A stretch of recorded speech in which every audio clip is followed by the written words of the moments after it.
If you just moved and your dog does not love your new environment for walks, what do? We actually got this really good question on the channel this week, and I want to break down some steps that you can take to help familiarize your dog with the new environment and build up their confidence so that they're not afraid or nervous or distasteful of where you are now. So if you are going from one environment to a drastically different environment, your dog's not going to be used to or accustomed to this space. And so this is very similar to training your dog to get in a car, to go on a car ride, to have car manners, to have watching out the window manners. It is all a matter of these small steps. So you are not going to be able to automatically move somewhere new that is radically different than where you were before and just have your dog magically accept it if they are not comfortable with it. Some dogs will, and that's great. But if your dog is not, you cannot just jump into forcing them to like it. We got to start in small steps. So in the example of the question written in this week, we had somebody move from more of a suburban area into an urban area, into more of like a city landscape.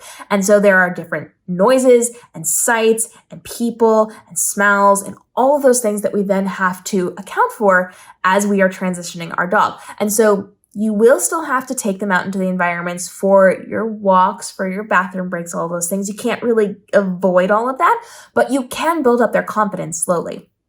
So for this, what I'm going to tell you to do is start off inside. I want you to go to a deck, to a porch, to your windows, and sit with your dog. You're going to do a lot of hands-on work here. I just want you to open up your window if you can and just watch outside. You're going to sit there and you're going to point things out. Look at the people. Look at the cars, look at the trees, look at the grass, look at the squirrels, look at whatever.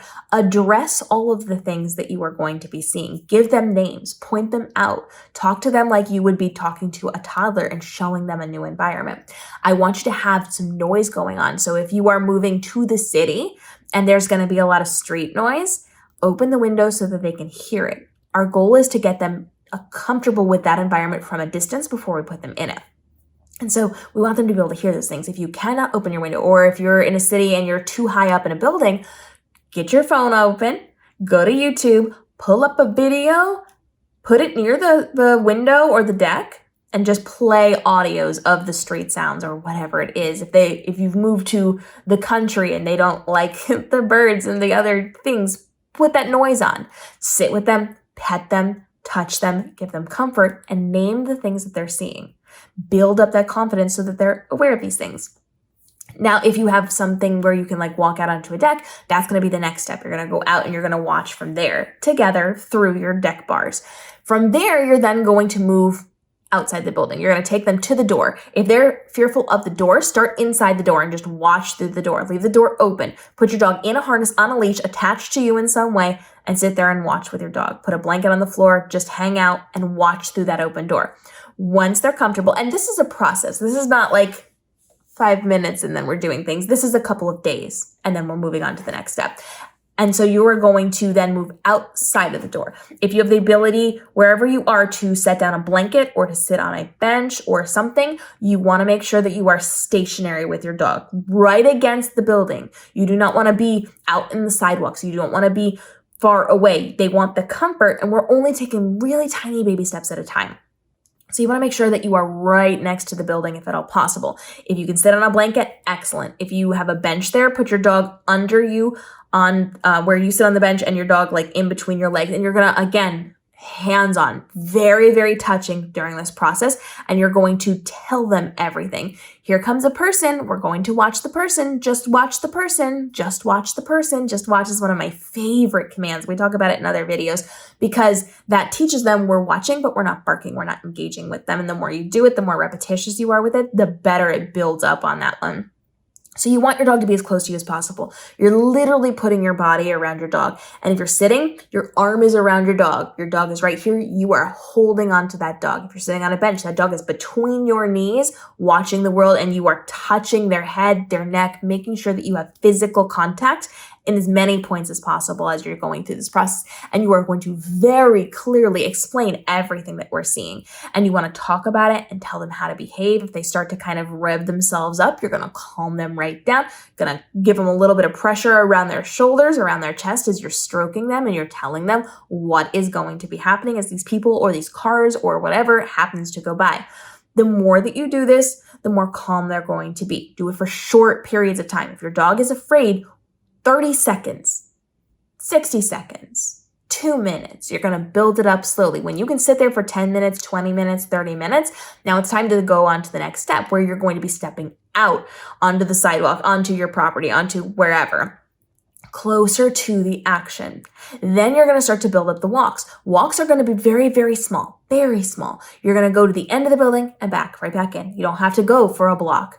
Build up to a block. When you build up to a block, build up to 2 blocks. Go around the entire building. You're just going to go in that general vicinity slowly, very slowly. And when your dog starts to get too nervous, you turn yourself right back around and go back inside. We're not pushing them past their fear points. We are going up to the fear point and nudging the line just a little bit every time. And then we're going to go back to safety. So we want to do this in very small steps, very small increments, so that your dog understands you are going to protect them no matter what you are going to face. So you want to do it just a little bit at a time. Baby, we are right here where you are comfortable.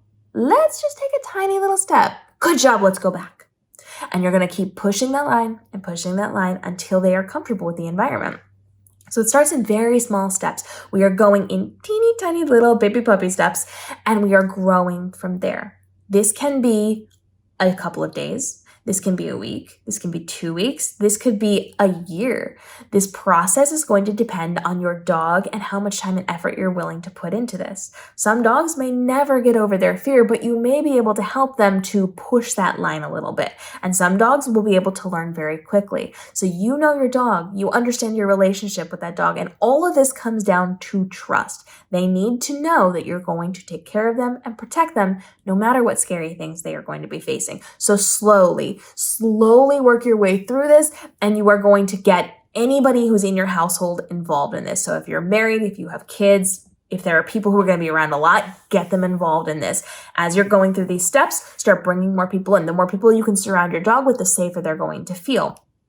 And you want to make sure that they're getting comfortable in these environments, not just with you, but with the other people who are going to be hands-on with them. So if you have a spouse, if you have a partner, if you have kids, if you have parents, if you have other people who are going to be involved in their caretaking, whether it is in the immediate household or like your parents while you're on vacation are going to walk your dog, get them involved in this process so that your puppy is comfortable with other people in these scary environments until they're very comfortable with it. So as you're doing this, start marking things off on a calendar, celebrate those big victories, and those big victories are actually really small victories. Every time they kind of bump that line, you're rewarding, but you also need to reward yourself because this is a tiring and taxing process, and we don't want you to feel overwhelmed with it. So as you hit a milestone, the mile markers that you are creating, so yay, we made it out the door. Yay, we made it to the end of the street. Yay, we made it around the block. Celebrate those things as a dog parent because those are big moments for you. And it helps to kind of navigate the overwhelmingness of the situation for you. I know it can be really, really trying and taxing when your dog just bulks going outside and doesn't like the environment that you're in and it is reactive and it makes it problematic for you and for them and for everybody. So celebrate the small wins. Every time you hit one of those milestones, mark it on the calendar. If nothing else, mark it on the calendar with something to say, yes, we accomplished this, we did this. And then go get yourself an ice cream cone and get your dog a biscuit. We all deserve it, right? If you have questions, let's go ahead and drop it down below. I cannot speak highly enough about these slow incremental increases in how you are going to be training your dog, whether it is in a new environment as you move, whether it is car manners, whether it is watching the school bus fly down the road every day, whether it is going to be any of those other things where you're training your dogs not to be reactive and not to bark out the window and not to do all these things and to behave in a way that is healthy for them and everyone around you. We want to make sure we're doing this nice and slow because it works really well, even though it takes a little bit of time. And if you can be very hands-on with your dog on this process, everybody's going to grow better that way. Drop your questions down below, and we are dropping daily videos to help you navigate the world of being a dog parent to make this your best dog parent life possible as you are documenting your dog through photos and videos, traveling with your dog, enriching your dog's lives, and with the tools and resources you need to level up what you're doing as a dog parent. We'll see you in the upcoming episodes.